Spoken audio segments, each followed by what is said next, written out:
Hello, my friend, and welcome to another episode of the podcast. So, today I'm really excited to bring a guest onto the podcast. Now, I'm bringing someone on to kind of have a chat with today who really opened my eyes to a different world that I wasn't really aware of. Now, as many of you know, sustainability is something that is important to me and something that I'm really trying to learn more about. And today's guest is somebody who I met at a online networking for 1% for the Planet, which is something that I'm a member of as part of my photography business. And this person runs a company that does sustainable web design. And this just was like something completely new to me. I didn't even know it existed. And it really just got my brain thinking about how this was a world I knew nothing about. And so I wanted to get him to come and talk to me today and to share his amazing knowledge. So without further ado, I want to introduce and pass the mic over to my wonderful guest today, Lorenz. So hi, Lorenz. Just can you, if you can, introduce yourself a little bit and tell me about who you are and what you do? Hi, yeah. Thank you, Kat, first of all, for inviting me to your podcast. Hello to your audience. As you've introduced me, I'm Lorenz. I'm CEO of Jut-So. We're a Berlin-based, but multi-country digital agency with a focus on sustainable web design, sustainable web development.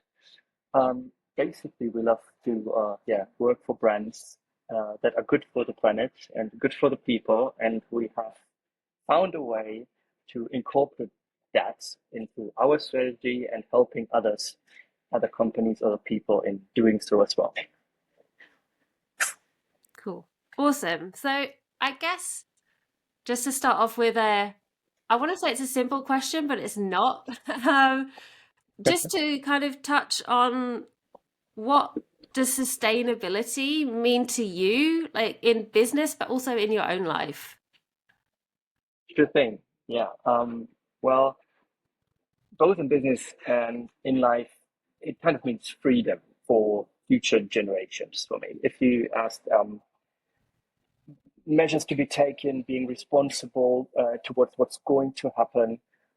There's obviously two different roads that you can take when it comes to business and private life, so I'm going to separate these two. Um, Working for sustainability means that you take a lot of measures when running a company that help being more sustainable for yourself and internally, and obviously also helping others to do so. So what we did with our company, we changed the entire core of what we do. We implemented internal processes like reduce flight for business policy and stuff like that. We created benefits for employees so that they're encouraged to behave more sustainably.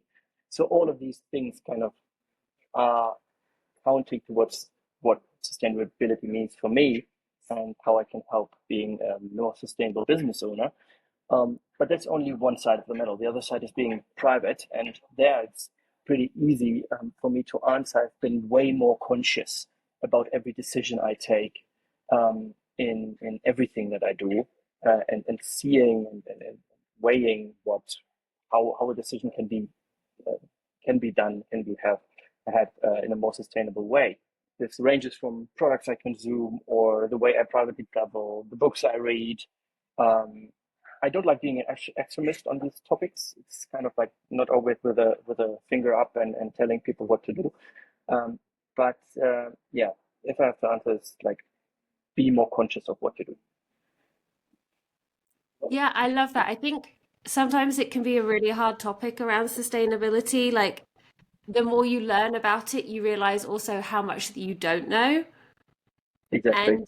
And it's for me, I'm definitely learning that it's so hard to not beat yourself up about not being perfect, but just to commit to saying, okay, this is something that is important to me, and I'm committed to being open and to the journey and to learning and to making changes where I can.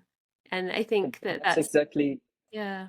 that's exactly about it. Yeah, the more you go into it, the deeper and the more you discover what you still don't know, even I have that every day, although I've been doing this for a couple of months now. So yeah, the more you discover, the more you know that you don't know. Yeah, yeah, that wonderful paradox.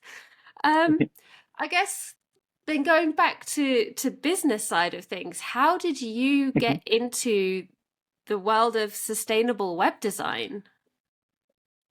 Yeah, sure.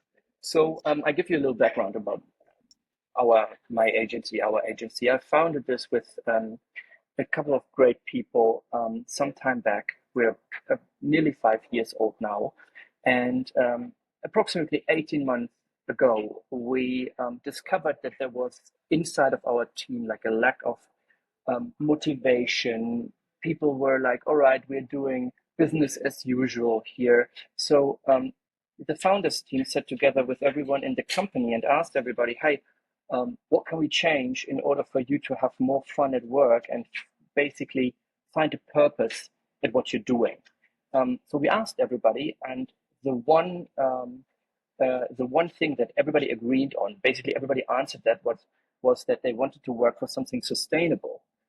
So we kind of did a 2 day workshop out of this and researched and tried to bring our normal agency business, which was brand development, designing, and web development, together with sustainability. And then we quickly found out that a different agency from London, run by Tom Greenwood and his wife Vineta, they're doing something really similar. So we reached out to them and asked them for help to help us be converted to a more sustainable business model in that sense.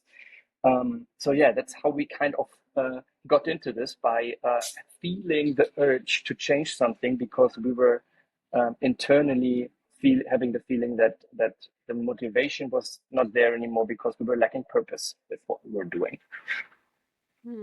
I really love that. So I guess because this is why I wanted to talk to you today, like the idea of sustainability with like the online and the digital world and the tech space is really something that was kind of introduced to me when I met you on our networking event. I Mm-hmm. kind of always thought, okay, switch away from paper, switch everything to digital. That's the best way to go. But Mm-hmm. what are some of the sustainability challenges with the tech space, with the digital world? Sure thing. I mean, switching from paper to being something that's digital, that's at first, from the outside, a pretty good step to take. And I would encourage every business to become as paper free as possible, first of all.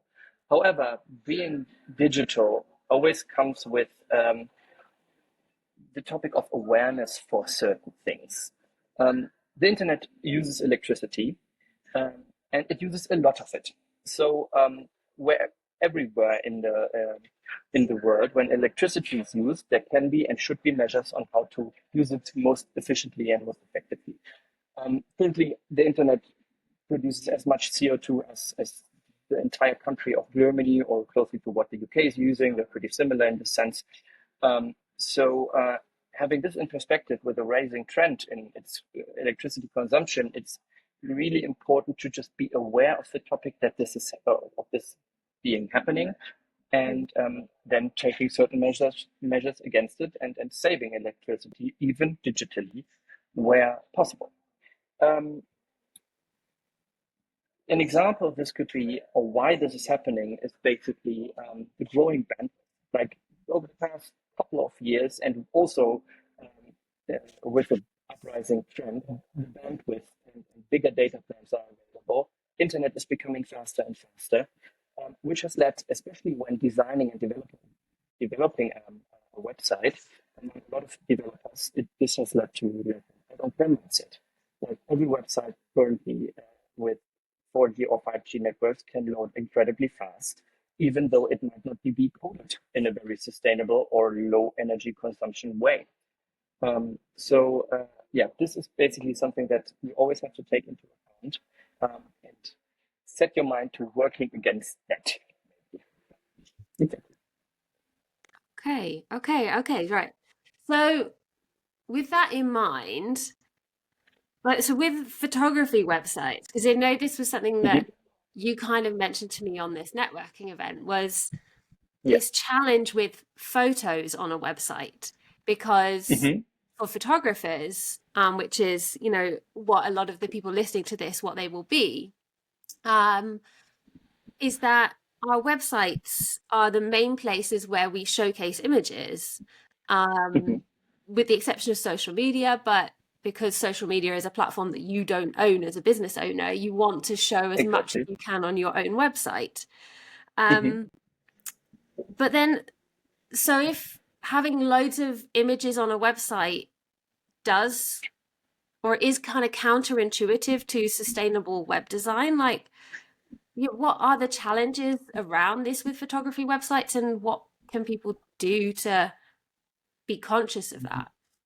That's a great question. Like images, obviously, are basically data, digital images, same as videos.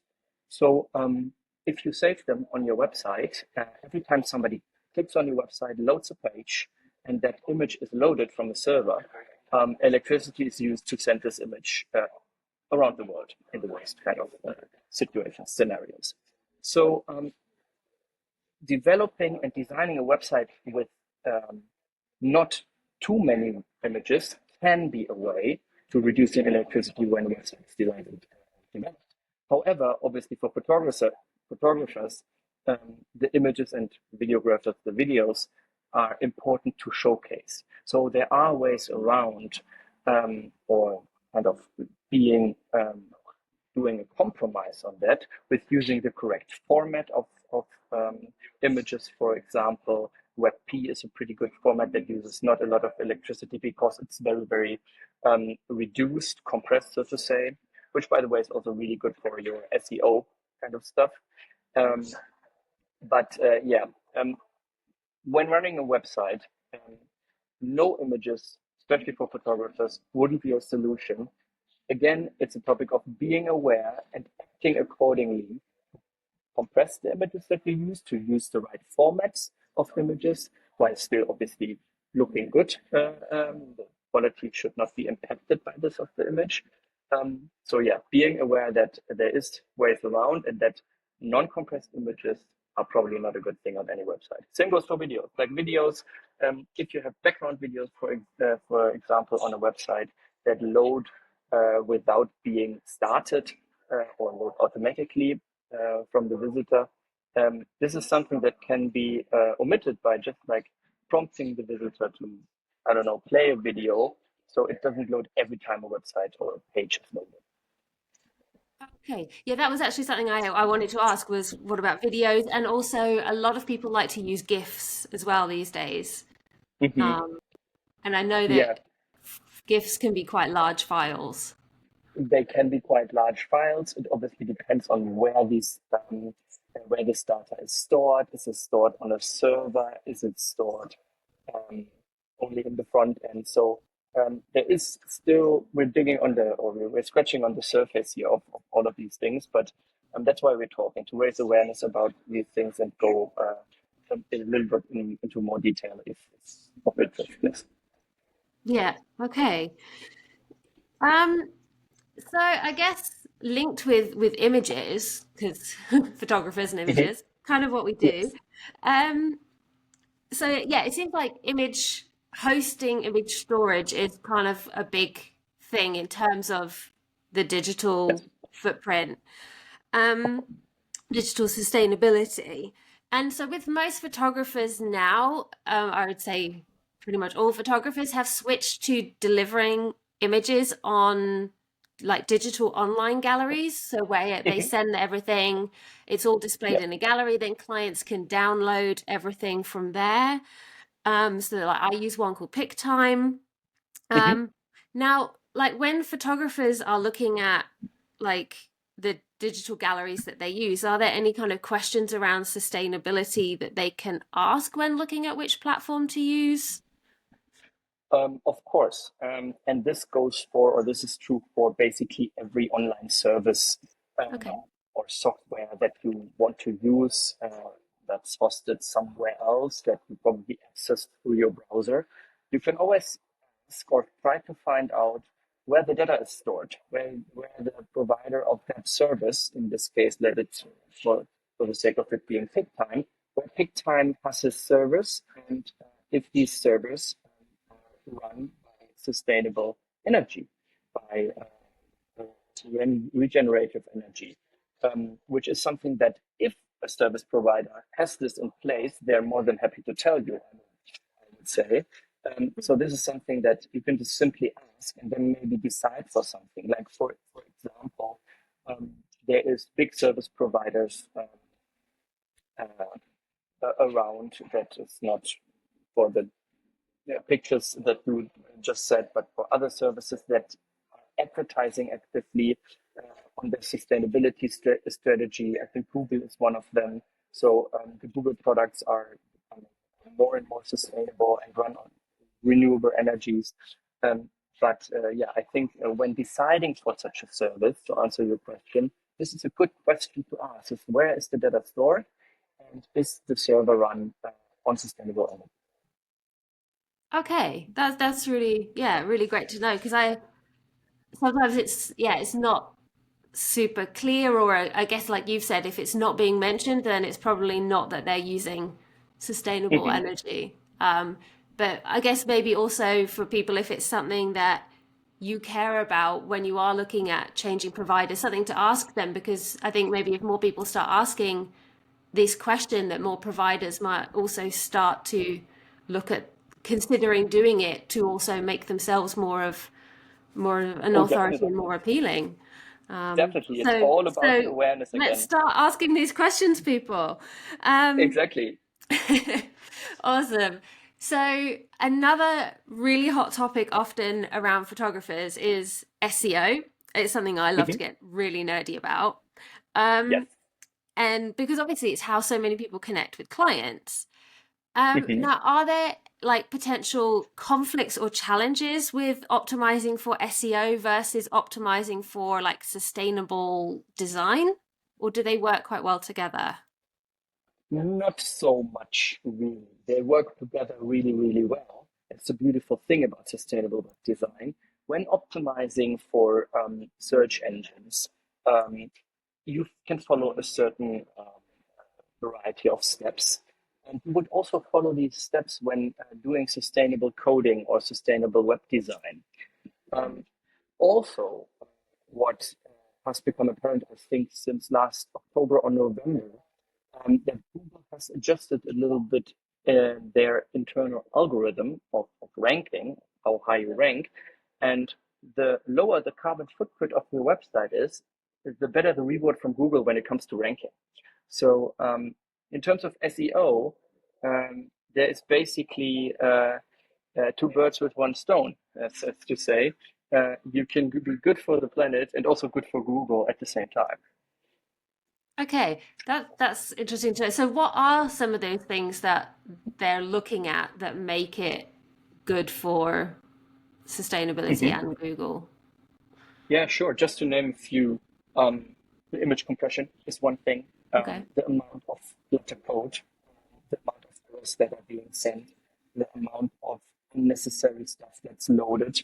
Um, these things are things that you would always look for when optimizing for Google or different search engines. And these things are also things that you would, if you have a look at the Lighthouse score, which is a current measure tool for SEO, um, it would always give you a list of stuff that you can improve for your website, and you would follow these steps as well when making sure that your website is run sustainably. It doesn't use too much electricity. Okay. Oh, that's great.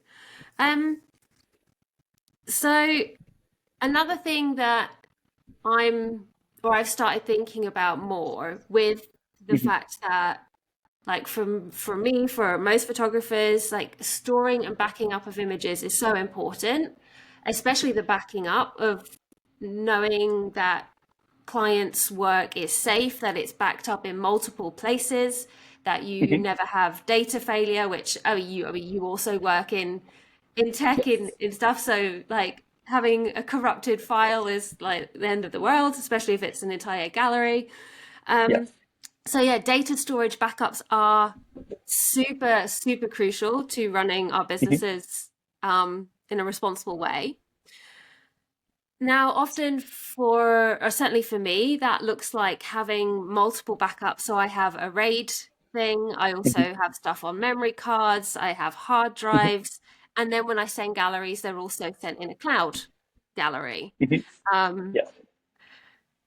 but so how can we work like making sure so thinking about okay well having stuff backed up online sounds great because it's always there, we don't have to worry about like disk failure, but now I'm Yeah. thinking sustainability wise in terms of the data storage, the electricity that uses, like Mhm. that's not so great for the planet even though it seems like the safer option for me. So like how can we make sure that we are backing things up sufficiently whilst also considering the impact of the backups? Sure.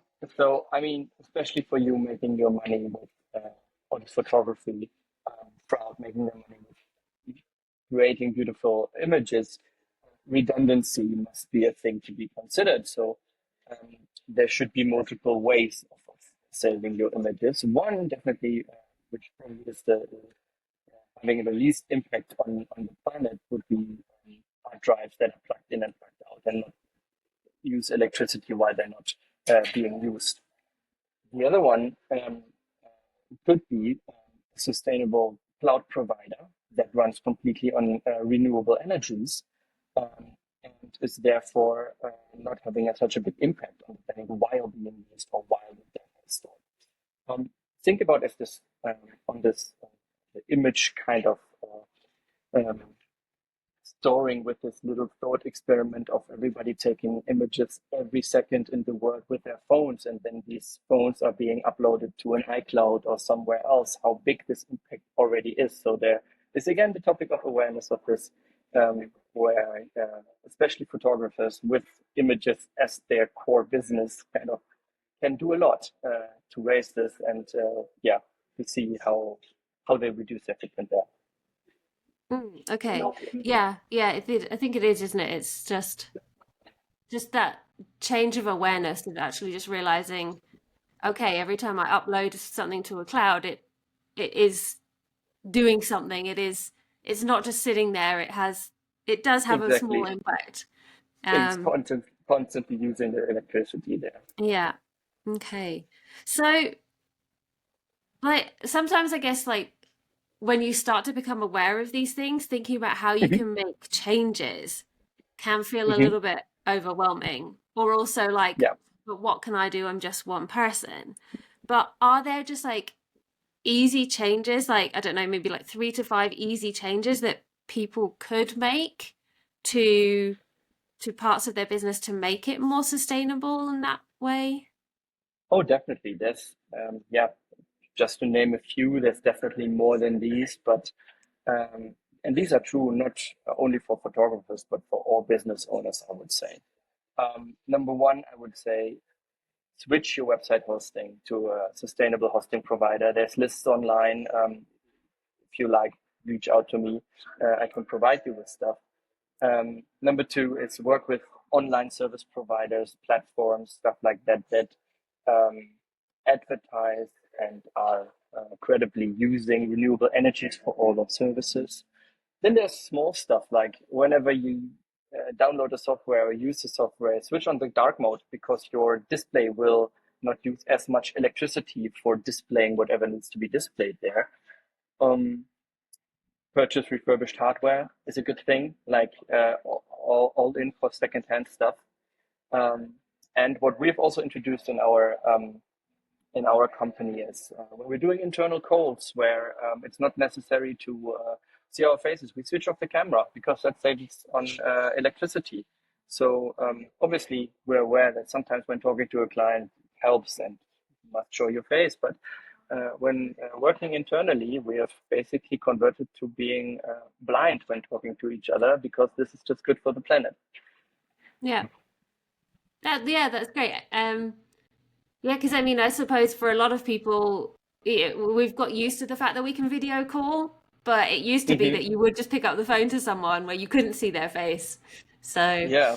And I think, Oh, by I the don't know if it was you that mentioned also like the blurry Zoom backgrounds and things, they're also not the best to do. exactly. I was just going to mention that, like, if you Okay. choose to show your face in a video call, um, just like sit yourself wherever you're okay and comfortable with your background, because the blurry one that oftentimes people use in order to like not show what's behind them, it's using, I think, up to 15 to 18% more energy than not blur the background, because obviously the software needs to regenerate and recalculate what's happening behind you and blur it. So it's constant energy consumption happening while stuff is blurred there. Okay. Wow, that's quite considerable. Ah, Yeah. interesting. Okay.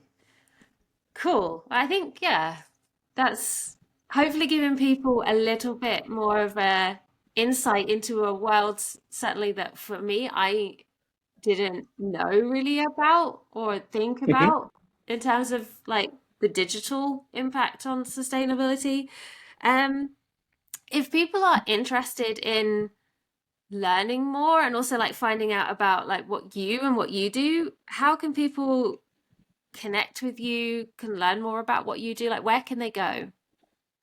Yeah, sure. So first point of interaction would definitely be our website, and then people can find a blog where we pretty randomly post stuff on our journey towards sustainability and how we help clients there. And then we also do a little bit on our Instagram, Jut-So Berlin, where we also show stuff that we've been doing. And yeah, both channels are fine to like get informed about what we do and to reach out to us as well. Awesome. Awesome. That's, yeah, it's been so interesting to talk about this. And I hope the people listening will have found it as insightful and interesting as I have, because it just gives me so much to think about. And it makes me want to go to all of the service providers that I use for all of my software and now ask them about where their Good. data is stored and if it's used, if they use renewable sources. Um, because I think for me at least these things are really important. So yeah, that's one of my things to add to my to-do list this week. That's pretty good. And yeah, to talk from our experience within our team, um, I think everybody from our team has now become a little bit more motivated since we introduced this, and they also had this boost that I can feel now from you that you have Yeah. as well. So yeah, I as well encourage everybody to kind of do what they can, be aware of things, and yeah, just try it out. Yeah. Awesome. Well, yeah, thank you so much for taking the time out on your, because for anyone who's seeing this on the video, we'll see that you are not in an office in Berlin right now, that you are somewhere a little warmer and more exotic. So thank you for True. taking the time out of your, I know it's a work trip and a holiday trip, but yeah, your time out while you're away to come and talk to me about this. I'll drop all your info as well in the show notes so that people can also find out where they can learn more about this from somebody who knows stuff, not me, because I have no idea. I'm just learning from you. Yeah, and this has been really great. So thank you so much, Lorenz. Thank you, Kat, for having me. Yeah, everybody who wants to learn more about sustainable web design, sustainable web development, sustainable branding, feel free to reach out. I'm happy to tell you more. Awesome. Thanks.